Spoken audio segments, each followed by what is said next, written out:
like to take you through my favorite option, the one that feels best for me for training hip abduction and internal rotation, either together or combined.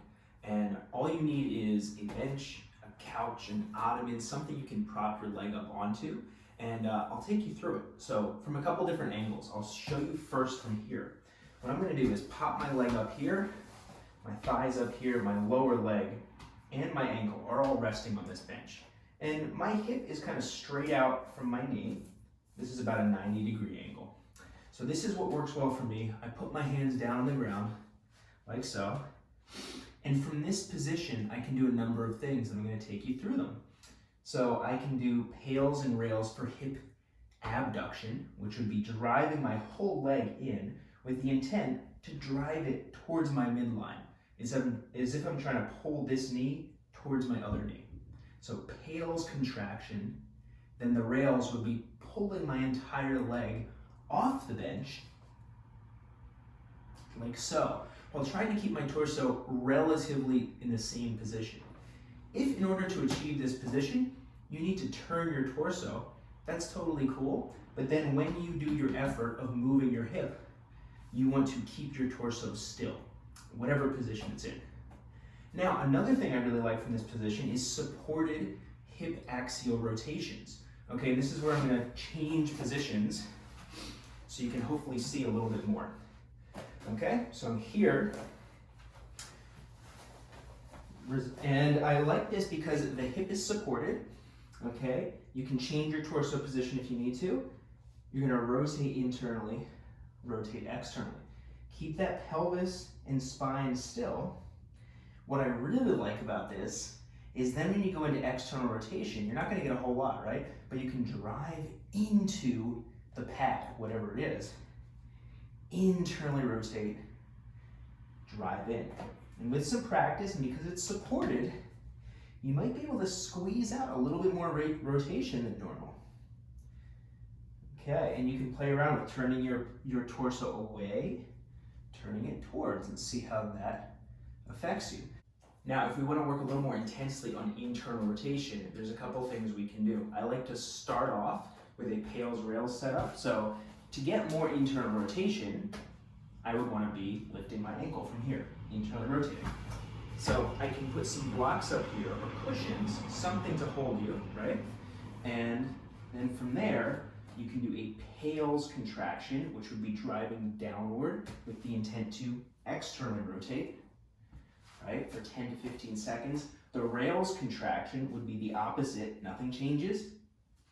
Internally rotate, 10 to 15 seconds, then you could repeat. Now, to go into a greater stretch, one thing you can do is actually come up and lean back.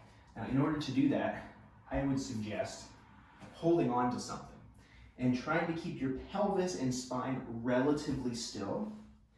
So I'm coming up, and relative to the rest of my body, my hip is internally rotating. I can even turn a little bit this way to get greater internal rotation. So one of the neat things about this position, at least for me, is I feel this much more in my hip than in the 90-90 position. So if you cut off the right side of my body, this hip is very similar than if I was in 90-90 on the floor. But because I can extend this hip, this is a little different position, I actually am able to get more of this sensation in my hip and not so much pain or discomfort in the knee.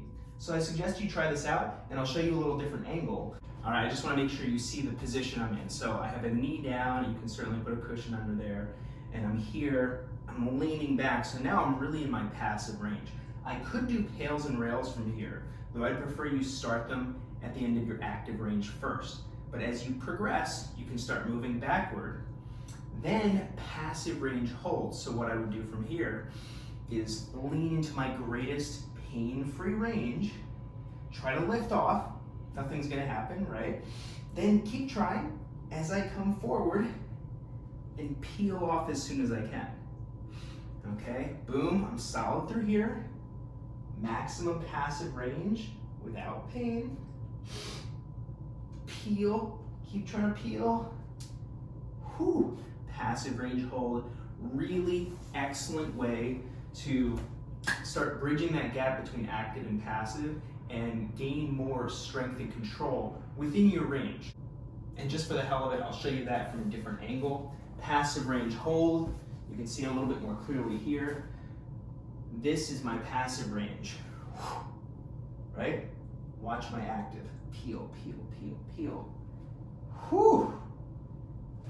That's a significant difference, right? So if it's more than 15 or 20 degrees, we really want to reinforce this, strengthen our hip so that we have control in as much of our range as possible. Hope you enjoyed. Try this position out. Remember, hold on to things. You don't have to use anything super high at first. And I would recommend starting without blocks. Just pop your leg elevated on something, your whole leg supported. Play around there. Start with some rotations. See if you can do a little lift off and enjoy.